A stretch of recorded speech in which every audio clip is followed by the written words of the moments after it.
Hello students, welcome back to our YouTube channel Raman science academy. आपण oscillation series ही start केली होती आणि आज आपण ऑसिलेशन सिरीजमध्ये 12वं लेक्चर बघतोय. ज्या लेक्चरमध्ये आपण स्टडी करणार आहोत दोन टॉपिक. ठीक आहे, पहिला जो टॉपिक आहे स्टडी करायचा तो आहे सेकंड्स पेंडुलम. सेकंड्स पेंडुलम हा पहिला टॉपिक आहे जो आपण आज स्टडी करणार आहोत. आणि दुसरा जो टॉपिक आज स्टडी करायचा आहे तो आहे अँग्युलर एसएचएफ किंवा angular simple harmonic motion. Okay, तर पेन आणि वही काढून ठेवा नोट्स ठेवण्यासाठी. चला सुरुवात करूयात सेकंड्स पेंडुलमला. ठीक आहे, तर हेडिंग द्या सर्वांनी सेकंड्स पेंडुलम. ऑसिलेशन सिरीज मधील आज आहे 12वं लेक्चर आणि टॉपिकचं नाव आहे seconds pendulum. Seconds pendulum. Okay, last लेक्चरमध्ये म्हणजे ऑसिलेशन सिरीजच्या 11व्या लेक्चरमध्ये आपण बघितलं होतं की सिंपल पेंडुलम काय असतो. त्यामध्ये आपण बघितलं की सिंपल पेंडुलम म्हणजे एक छोटासा स्पेरिकल बॉब असतो, जो बॉब आपण एका लाईट वेट आणि इनएक्सटेन्सिबल दोरीला बांधतो. ओके, आणि जो ॲम्प्लिट्यूड परफॉर्म करत असतो, ज्याचा ॲम्प्लिट्यूड किंवा तो ऑसिलेशन परफॉर्म करतो ज्याचा ॲम्प्लिट्यूड हा एकदम छोटा असतो. ठीक आहे, बघा सिंपल पेंडुलम मध्ये आपण बघितलं होतं की त्या ठिकाणी त्या बॉबचा जो ॲम्प्लिट्यूड आहे तो ॲम्प्लिट्यूड एकदम स्मॉल असतो. एकदम स्मॉल याच्यासाठी कारण जर तो ॲम्प्लिट्यूड हा जास्त झाला तर त्या बॉबचा अँग्युलर डिस्प्लेसमेंट देखील जास्त होईल, आणि जर बॉबचा अँग्युलर डिस्प्लेसमेंट हे जास्त झालं तर ती motion linear simple harmonic motion राहणार नाही, ती वेगळीच मोशन होऊन जाईल. ठीक आहे, तर सिंपल पेंडुलमची मोशन जर तुम्हाला लिनियर सिंपल हार्मोनिक ठेवायची असेल तर त्याचा जो ॲम्प्लिट्यूड आहे किंवा जो रिस्पेक्टिव्ह जो अँगल आहे थीटा. ठीक आहे, बघा हा झाला रिजिड सपोर्ट, ही झाली सपोज आपल्या बॉबची मेन पोझिशन आणि आपला बॉब सपोज या ठिकाणी होता. तर हा जो ॲम्प्लिट्यूड आहे बॉबचा, हा ॲम्प्लिट्यूड शक्यतो कमी असला पाहिजे किंवा इथलं जे अँग्युलर डिस्प्लेसमेंट आहे थीटा हे देखील कमी असलं पाहिजे, तेव्हाच ती motion linear simple harmonic motion असेल. अदरवाईज ती मोशन लिनियर सिंपल हार्मोनिक राहणार नाही. ठीक आहे, त्यानंतर मग आपण बघितलं की सिंपल पेंडुलमचा टाइम पिरियड काय असतो. तर सिंपल पेंडुलमचा टाइम पिरियड देखील आपण कॅल्क्युलेट केला होता, जो आला होता T = 2π√L/G. हा होता सिंपल पेंडुलमचा टाइम पिरियड. याचा आपण एक डेरिवेशन देखील पाहिलं होतं. ठीक आहे, तर चला आजच्या लेक्चरमध्ये आपण सुरुवात करूयात सेकंड्स पेंडुलमला. मग सगळ्यात अगोदर आपण हे बघणार आहोत की ऍक्च्युअल मध्ये सेकंड्स पेंडुलम काय आहे. ठीक आहे, तर सेकंड्स पेंडुलम हे एक सिंपल पेंडुलम आहे, ज्या सिंपल पेंडुलमचा टाइम पिरियड हा 2 सेकंदचा असतो. ठीक आहे, सेकंड्स पेंडुलम हा एक सिंपल पेंडुलम असतो, ज्या सिंपल पेंडुलमचा टाइम पिरियड हा 2 सेकंदचा असतो. ठीक आहे, डेफिनेशन एकदम सोपी आहे. ओके, बघा सेकंड्स पेंडुलमची definition. A simple pendulum, a simple pendulum whose time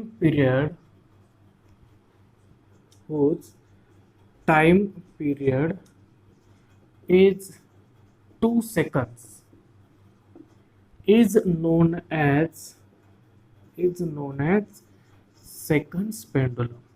okay, असा सिंपल पेंडुलम ज्याचा टाइम पिरियड हा 2 सेकंदाचा असतो त्या पेंडुलमला आपण म्हणत असतो सेकंड्स पेंडुलम. ओके, डेफिनेशन एकदम सोपी आहे. चला बघा या ठिकाणी सपोज हा झाला एक रिजिड सपोर्ट. या रिजिड सपोर्टला आपण एक सिंपल पेंडुलम अटॅच केलेला आहे. ठीक आहे, सपोज ही या सिंपल पेंडुलमची मेन पोझिशन आहे आणि ज्यावेळेस आपण या सिंपल पेंडुलमला त्याच्या मेन पोझिशन पासून थोडंसं डिस्प्लेस केलं त्यावेळेस तो इथे आला. ठीक आहे, या ठिकाणी या पेंडुलमचं किंवा या सिंपल पेंडुलमचं जे अँग्युलर डिस्प्लेसमेंट आहे ते आपण थीटा कन्सिडर करू. ओके, अँग्युलर डिस्प्लेसमेंट म्हणजेच काय, तर या दोरीने, ओके, ही जी सिंपल पेंडुलमची दोरी आहे या सिंपल पेंडुलमच्या दोरीने त्याच्या मेन पोझिशन सोबत किंवा व्हर्टिकल सोबत केलेला जो अँगल असेल त्या अँगलला आपण म्हणत असतो अँग्युलर डिस्प्लेसमेंट. ओके, सिंपल पेंडुलमचा. आणि हा झाला सपोज याचा ॲम्प्लिट्यूड किंवा हे झालं सपोज याचं डिस्प्लेसमेंट x. ठीक आहे, मग आता हा पेंडुलम सिंपल पेंडुलम केव्हा असेल. ठीक आहे, तर बघा ज्यावेळेस हा पेंडुलम मीन पोझिशन पासून त्याची मोशन सुरुवात करेल हा इकडे जाणार एक्स्ट्रीमवर, पुन्हा वापस येणार, पुन्हा या एक्स्ट्रीमवर जाणार, पुन्हा मेन पोझिशनवर वापस येणार. आता या मोशनसाठी जर त्याला फक्त 2 सेकंदाचा वेळ लागत असेल, ठीक आहे, बघा अगोदर हा मेन पासून एक्स्ट्रीमवर जाणार, एक्स्ट्रीम पासून पुन्हा मेनवर येणार, मेन पासून पुन्हा निगेटिव्ह एक्स्ट्रीमवर जाणार, निगेटिव्ह एक्स्ट्रीम पासून पुन्हा मेनवर जाणार. आणि या सगळ्या मोशनसाठी जो लागणारा वेळ आहे हा जर 2 सेकंदाचा असेल तर हा जो पेंडुलम आहे हा होईल seconds pendulum.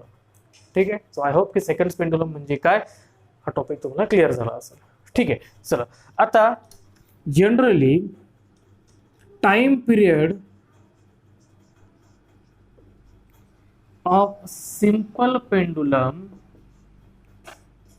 time period of simple pendulum is given by. Okay, simple पेंडुलमचा टाइम पिरियडचा जो फॉर्म्युला आहे तो फॉर्म्युला आपल्याला माहिती आहे, जो असतो t is equals to 2 pi under root L by g. Okay, आता या ठिकाणी एल ला मी कन्सिडर करतो एल एस. एल एस म्हणजे लेंथ ऑफ सिंपल पेंडुलम किंवा लेंथ ऑफ सेकंड्स पेंडुलम. या ठिकाणी आपण सेकंड्स पेंडुलम स्टडी करतोय, तर ही जी लेंथ आहे या लेंथला आपण कन्सिडर करूया L S, that is length of the seconds pendulum. Okay, now here आता सेकंड्स पेंडुलम साठी मला सांगा की टाइम पिरियडची व्हॅल्यू किती असणार आहे. तर असा सिंपल पेंडुलम ज्याचा टाइम पिरियड 2 सेकंदाचा असतो त्याला आपण सेकंड्स पेंडुलम म्हणतो.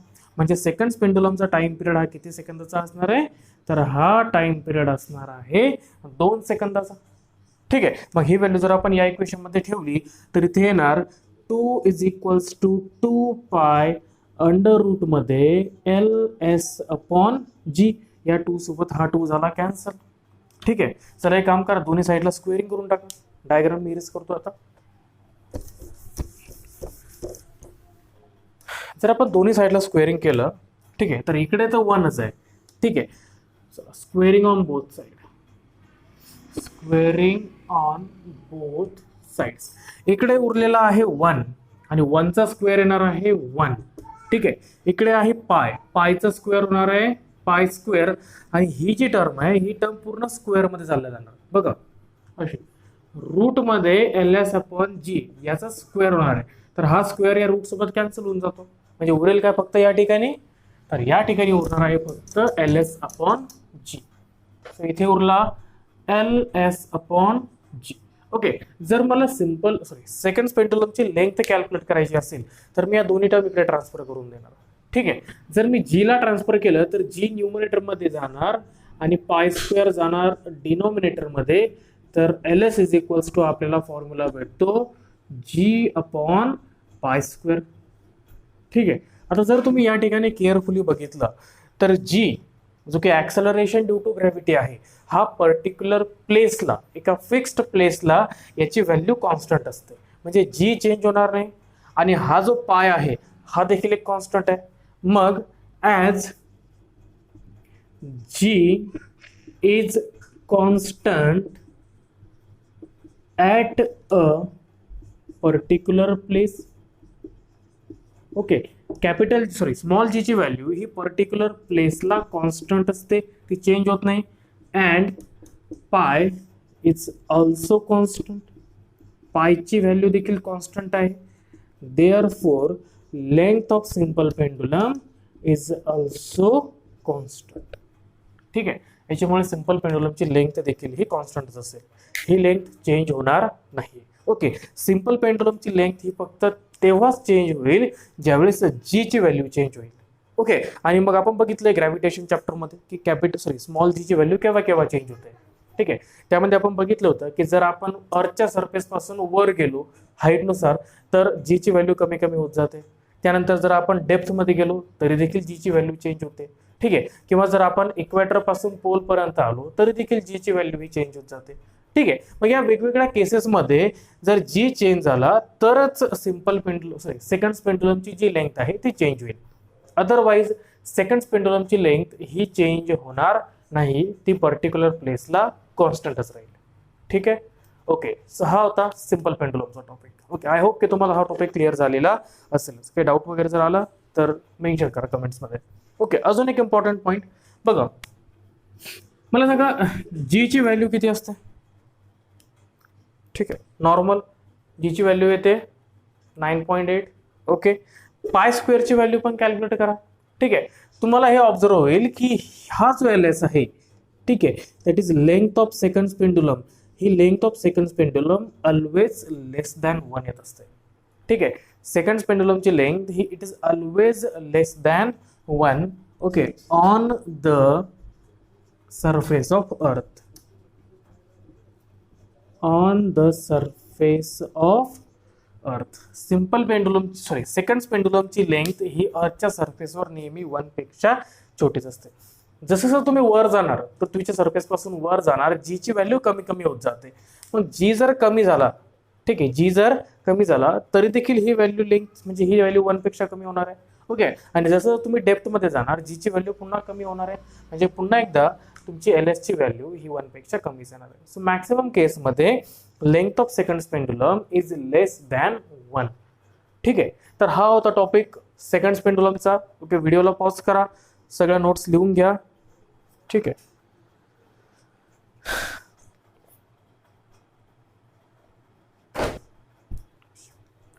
ठीक आहे. तर आपण बघितलं आता की सेकंड पेंडुलम का असतो, सेकंड पेंडुलमचा टाइम पिरियड किती असतो, सेकंड पेंडुलमची लेंथ किती असते. ठीक आहे. बघा एक पॉइंट अजून, जर तुम्हाला पर्टिक्युलर प्लेसला सेकंड पेंडुलमची लेंथ दिलेली असेल, ठीक आहे, सपोज एखाद्या प्रॉब्लेम मध्ये जर तुम्हाला सेकंड पेंडुलमची लेंथ दिली आणि जर जी ची व्हॅल्यू विचारली तर ती कॅल्क्युलेट करता येईल. ठीक आहे. सपोज तुम्हाला लेंथ दिली, जी विचारला, तुम्ही काय करणार, पाय स्क्वेअरला इकडे ट्रान्सफर करून देणार. So it will be pi square L S. ठीक आहे. म्हणजे जर तुम्हाला सेकंड पेंडुलमची लेंथ दिली तर तुम्ही त्या प्लेसला पर्टिक्युलर प्लेसला acceleration due to gravity calculate करू शकता. किंवा जर समजा तुम्हाला जी ची व्हॅल्यू दिली, ऍक्सेलरेशन ड्यू टू ग्रॅव्हिटीची व्हॅल्यू दिली, तर त्या पर्टिक्युलर प्लेसला सेकंड पेंडुलमची लेंथ किती आहे ते देखील तुम्ही कॅल्क्युलेट करू शकता. ठीक आहे. म्हणजे जर तुम्हाला एक क्वांटिटी दिली तर तुम्ही दुसरी काढू शकता किंवा दुसरी दिली तर तुम्ही पहिली काढू शकता. ठीक आहे. ओके. व्हिडिओला पॉज करून नोट करा.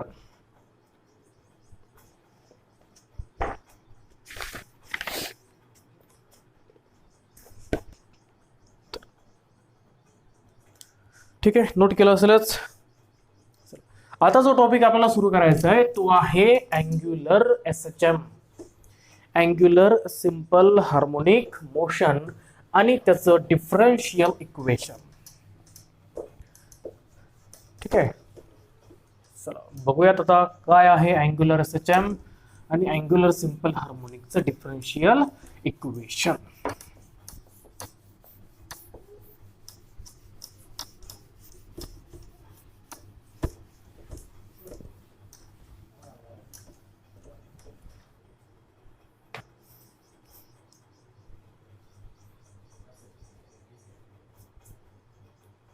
ठीक आहे. चला हेडिंग देऊन ठेवा, angular SHM, angular simple harmonic motion. Okay. काय असतं अँग्युलर एसएचएम, चला बघूयात. ठीक आहे.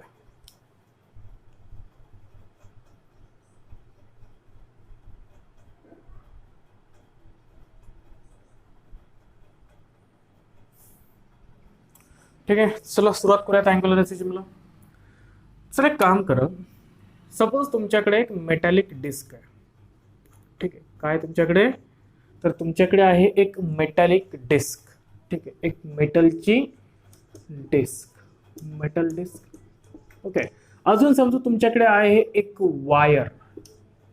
ठीक आहे. आणि तुमच्याकडे आहे एक रिजिड सपोर्ट. या 3 गोष्टी तुमच्याकडे पाहिजेत. ठीक आहे. चला रिजिड सपोर्ट आला, आता एक वायर कन्सिडर करू आपण. ठीक आहे. वायरच्या अगोदर एक डिस्क कन्सिडर करू. सपोज ही झाली आपली मेटॅलिक डिस्क. ठीक आहे.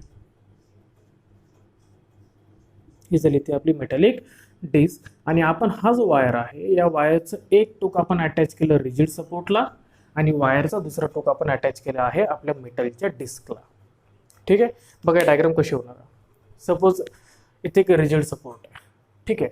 या रिजिड सपोर्टला आपण एक वायर अटॅच केलं आणि या वायरच्या दुसऱ्या एंडला आपण एक डिस्क अटॅच केली जी मेटलची आहे. ठीक आहे. ओके.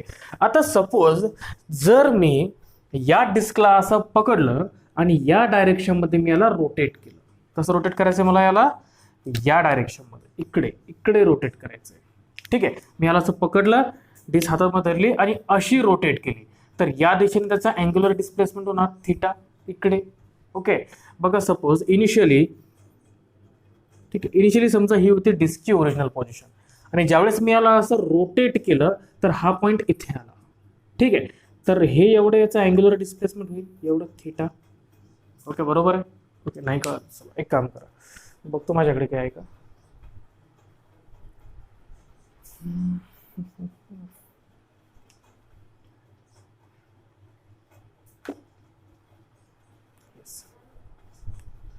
आपल्याला डिस्क तर नाही सापडली, बट हा मोबाईल आहे.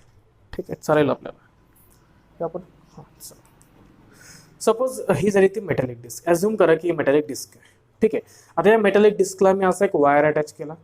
ठीक आहे, आणि हा हात झाला आपला रिजिड सपोर्ट. ओके, आता मी काय करणार आहे, मी या मेटॅलिक डिस्कला असं थोडंसं ट्विस्ट करणार आहे, इकडे इकडे असं ट्विस्ट केलं. ठीक आहे, बरोबर आहे. आता जसं मी या मेटॅलिक डिस्कला असं ट्विस्ट केलं, याच्यासोबत वायर देखील ट्विस्ट होणार आहे. ओके, वायर देखील थोडंसं असं ट्विस्ट होईल.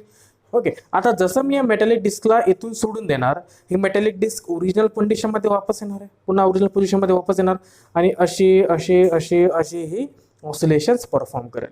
ओके, आणि आपल्याला काय करायचं आहे की ह्या ज्या ऑसिलेशन्स आहेत, या ऑसिलेशन्स सिम्पल हार्मोनिक आहेत का तेच फक्त शो करायचं. ठीक आहे, या ठिकाणी. ओके, बघा तसंच ही आपण एक मेटॅलिक डिस्क कन्सिडर केली. ओके, या मेटॅलिक डिस्कला आपण असं थोडंसं ट्विस्ट केलं, असं फिरवलं या डायरेक्शनमध्ये.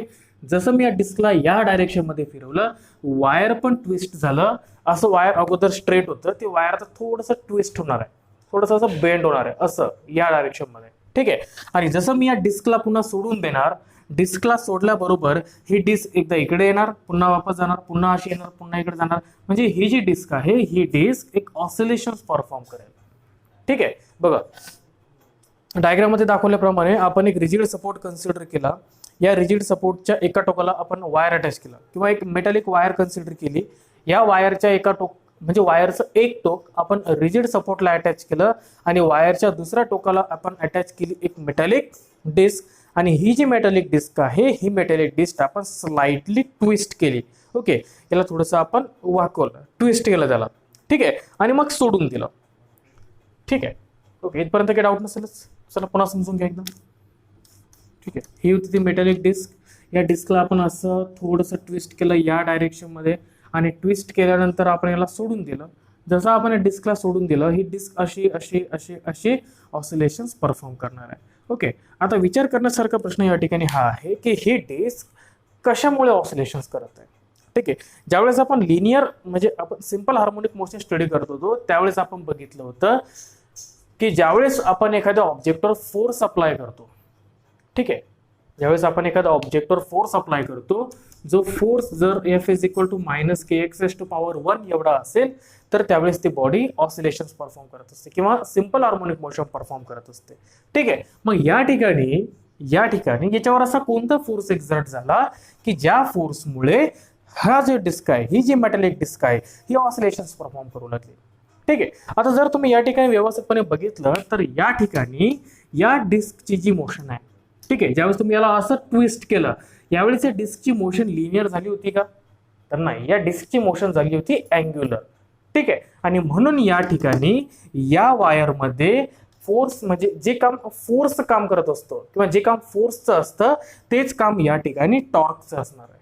ठीक आहे, म्हणजे या ठिकाणी या मेटॅलिक डिस्कचे जे ऑसिलेशन्स परफॉर्म झाले, हे ऑसिलेशन्स कोणामुळे परफॉर्म झाले? तर हे ऑसिलेशन परफॉर्म झाले या वायरमध्ये तयार होणाऱ्या टॉर्कमुळे. ठीक आहे, आणि टॉर्कचा फॉर्म्युला सगळ्यांना आठवत असेलच कदाचित. ठीक आहे, की टॉर्क इज इक्वल्स टू काय असतो? This torque is equals to I alpha. हा फॉर्म्युला आपण बघितला होता. हा फॉर्म्युला लक्षात ठेवा. या फॉर्म्युलाचा आपल्याला या ठिकाणी काम पडणार आहे. ठीक आहे, ओके. आता बघा, ज्यावेळेस आपण ऑसिलेशन स्टडी करत होतो त्यावेळेस आपण हे बघितलं होतं की जेवढं डिस्प्लेसमेंट जास्त असेल, ठीक आहे, मीन पोझिशन पासून आपल्या ऑब्जेक्टचं डिस्प्लेसमेंट जेवढं जास्त असेल तेवढा जास्त रिस्टोरिंग फोर्स त्याच्यावर लागत असतो. ठीक आहे, मग इथं कसं सांगता येईल? इथे आपण हे म्हणू शकतो की या मेटॅलिक डिस्कचं अँग्युलर डिस्प्लेसमेंट जेवढं जास्त असेल, ठीक आहे, मेटॅलिक डिस्कचं अँग्युलर डिस्प्लेसमेंट जेवढं जास्त असेल तेवढा जास्त टॉर्क या ठिकाणी अप्लाय होईल. ठीक आहे, बघू. जर मी या ठिकाणी आपण समजा ऑसिलेशन्सला क्लासिफाय करू दोन टाईपमध्ये. एक होती आपली लिनियर आणि या ठिकाणी आपण स्टडी करणार आहोत अँग्युलर ऑसिलेशन. ठीक आहे, बघा, लिनियर ऑसिलेशन मध्ये आपण ऑब्जेक्टचं लिनियर डिस्प्लेसमेंट करायचो. तो एक तर मग स्ट्रेट फॉरवर्ड असेल, ओके, टू अँड फ्रो असेल किंवा अप अँड डाऊन असेल. या ठिकाणी जे अँग्युलर म्हणजे डिस्प्लेसमेंट होणार आहे ते अँग्युलर डिस्प्लेसमेंट असणार आहे. आपण डिस्कला रोटेट करणार आहोत, आपण डिस्कला ट्विस्ट करणार आहोत, म्हणजे याचा डिस्प्लेसमेंट होईल तर अँग्युलरच होईल. ठीक आहे, त्यानंतर मग आपण बघितलं होतं की लिनियर म्हणजे ऑसिलेशन्स मध्ये ज्यावेळेस पार्टिकलचं डिस्प्लेसमेंट व्हायचं त्यावेळेस पार्टिकलवर एक रिस्टोरिंग फोर्स एक्झर्ट होत होता. ठीक आहे, या ठिकाणी अँग्युलर डिस्प्लेसमेंट होते आणि म्हणून या ठिकाणी या डिस्कवर जो एक्झर्ट होईल तो फोर्स नाही तर तो टॉर्क असणार आहे. ठीक आहे, ओके. लास्ट म्हणजे आपण लिनियर ऑसिलेशन मध्ये पाहिलं होतं की हे जे डिस्प्लेसमेंट आहे हे डिस्प्लेसमेंट जेवढं जास्त असेल हा रिस्टोरिंग फोर्स देखील तेवढा जास्त असतो. इथे पण तेच रिलेशन आहे. हे अँग्युलर डिस्प्लेसमेंट जेवढं जास्त असेल तेवढाच हा टॉर्क देखील जास्त असेल आणि टॉर्क जेवढा जास्त असेल तेवढे तो ऑसिलेशन्स परफॉर्म करणार आहे. ठीक आहे, ओके. इथपर्यंत सगळ्यांना क्लिअर झालंच असेल की ज्यावेळेस एक मेटॅलिक डिस्क आपण एका वायरला अटॅच करतो आणि या मेटॅलिक डिस्कला आपण ट्विस्ट करतो, ट्विस्ट केल्यानंतर जेव्हा आपण या डिस्कला सोडून देतो त्यावेळेस या डिस्कचे जे ऑसिलेशन्स आहेत हे ऑसिलेशन्स त्या वायरमध्ये तयार होणाऱ्या टॉर्कमुळे होत असतात.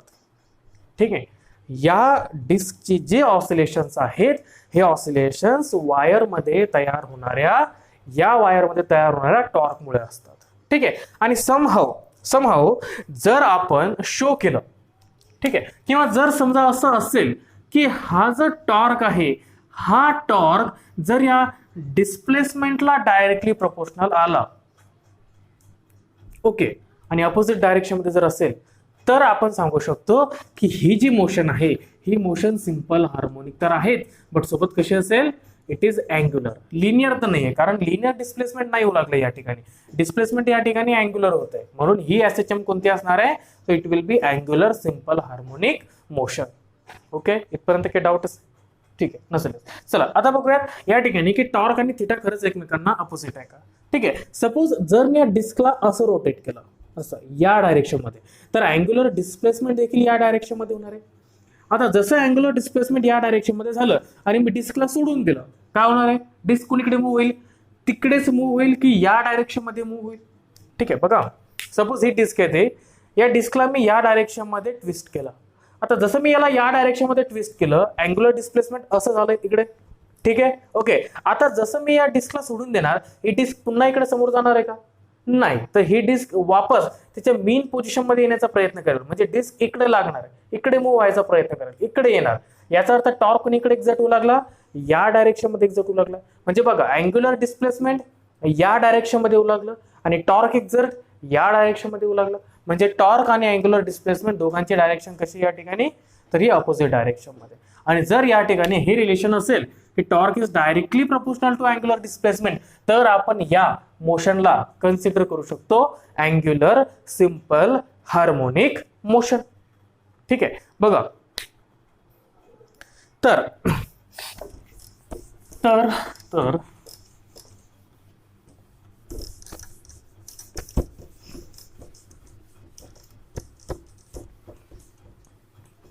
हे तर क्लिअर झालं की डिस्कची मोशन अँग्युलर सिंपल हार्मोनिक केव्हा असेल.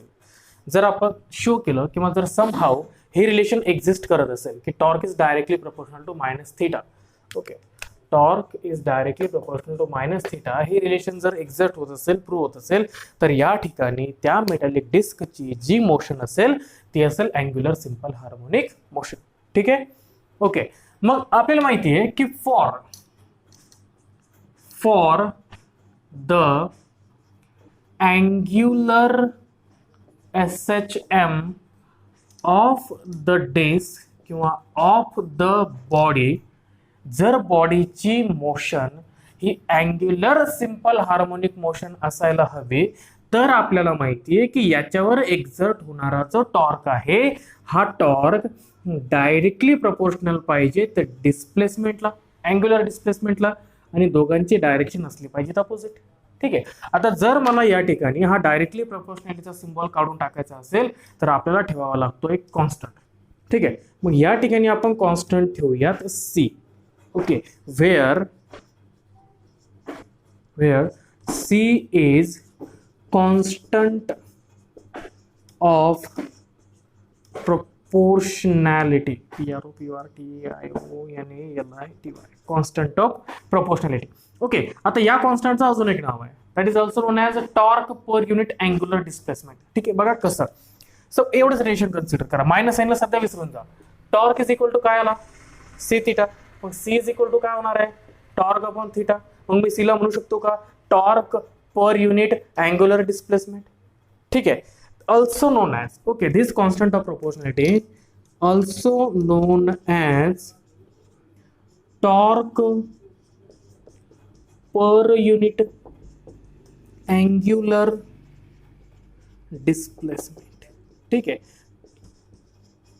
Torque per unit angular displacement. Okay, सीचं युनिट तुम्ही इझिली कॅल्क्युलेट करू शकता. तुम्हाला टॉर्कचं युनिट माहिती आहे, तुम्हाला थिटाचं पण युनिट माहिती आहे. ठीक आहे, सो तुम्ही इझिली कॅल्क्युलेट करू शकता की कॉन्स्टंट ऑफ प्रोपोर्शनॅलिटीचं युनिट हे काय असेल. ठीक आहे, बघा त्या ठिकाणी लिनियर एसएचएम मध्ये जो रोल के प्ले करत होता, के कॉन्स्टंट ऑफ, आपण त्याला एसएचएम कॉन्स्टंट म्हटलं होतं किंवा फोर्स कॉन्स्टंट म्हटलं होतं.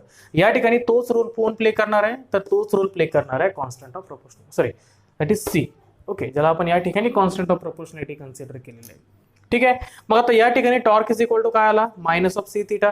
ठीक आहे, आता जर मला याचं डिफरन्शियल इक्वेशन कॅल्क्युलेट करायचं असेल, ठीक आहे, जर मला अँग्युलर एसएचएमचं डिफरन्शियल इक्वेशन कॅल्क्युलेट करायचं असेल तर बघा आता ते आपण कॅल्क्युलेट करूया.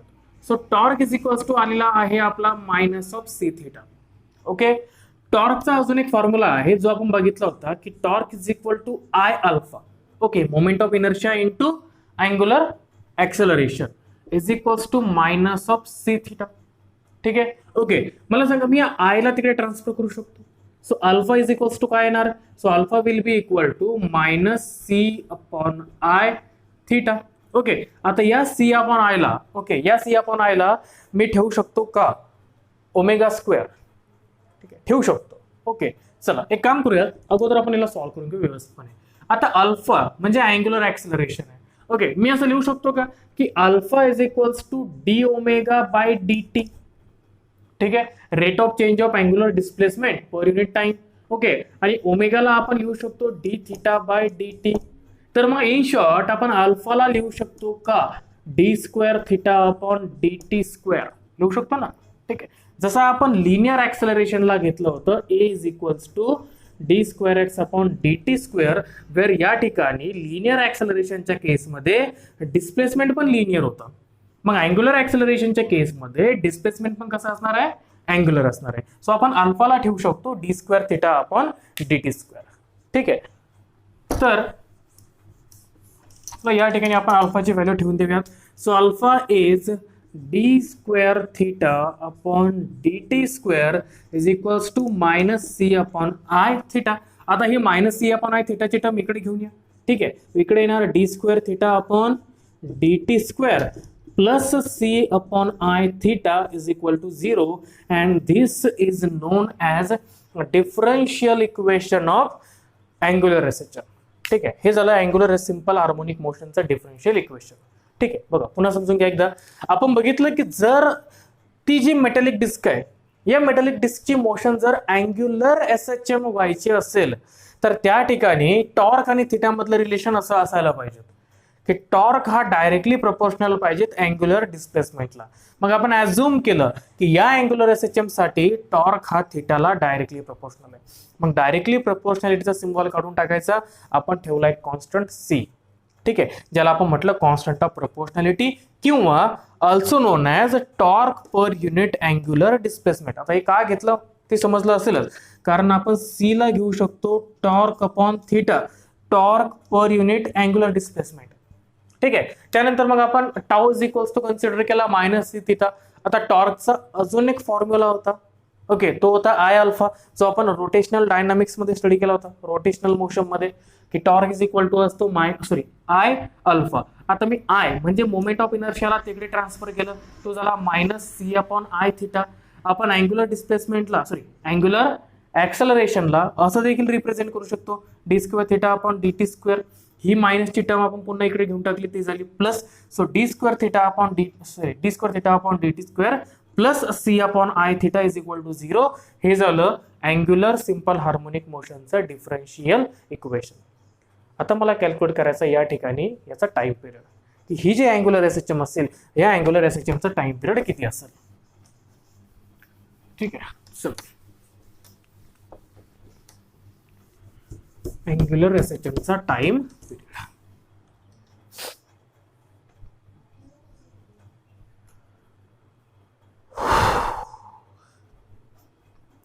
मला सांगा, जर मी हे इक्वेशन कन्सिडर केलं d² θ/dt² plus c/I θ equal to 0, मी या टर्मला रिप्लेस करून ω² ठेवू शकतो का? ठेवता येईल. म्हणजे आपण लिहू शकतो की ω² इज इक्वल टू c/I, जे की आपण लिनियर एसएचएम मध्ये पण केलं होतं. लिनियर एसएचएम मध्ये इथं आला होता m/k, k/m आला होता, k/m. ओके, बघा लिनियर एसएचएमचं इक्वेशन असं होतं ना, d² θ/dt² plus k/m x is equal to 0 असं इक्वेशन होते. तर या k/m ला आपण पुटअप केलं होतं ω². इथे आपल्याला c/I ला रिप्लेस करायचे बाय ω². तर मला सांगा की ω इज इक्वल टू, जर आपण असं लिहू शकतो का रूटमध्ये c/I. ओके, ω² इक्वल टू जर c/I असेल तर दोन्ही साईडला जर आपण स्क्वेअर रूट घेतलं तर ω इज इक्वल टू येतो रूटमध्ये c/I. ठीक आहे, ओके. आता जनरली टाइम पिरियडचा फॉर्म्युला असतो t इज इक्वल टू 2π/ω. ठीक आहे, मग t इज इक्वल्स टू इथे येणार 2π/ω. ω म्हणजे आपला हा c/I. ठीक आहे, बस. आता याला फक्त थोडंसं सॉल्व्ह करा, तुम्हाला टाइम पिरियडचं इक्वेशन भेटून जातं. So t is equals to होणार 2π रूटमध्ये I/c. So this is the equation of time period of angular SHM. ठीक आहे, अँग्युलर एसएचएमचा टाइम पिरियडचं इक्वेशन. तर अशा प्रकारे या ठिकाणी आपण अँग्युलर एसएचएम हा टॉपिक म्हणजे कव्हर केलेला आहे. आता एक छोटासा टॉपिक उरला आहे, तो म्हणजे डॅम्प्ड ऑसिलेशनचा. आणि डॅम्प्ड ऑसिलेशनचा टॉपिक हा आपण कव्हर करणार आहोत नेक्स्ट लेक्चरमध्ये. ठीक आहे, एकदा का डॅम्प ऑसिलेशनचा टॉपिक आपला पूर्णपणे कव्हर झाला तर आपला हे चॅप्टर एंड होऊन जाणार आहे. ठीक आहे, ओके. तर चला, तोपर्यंत गुड बाय, थँक्यू.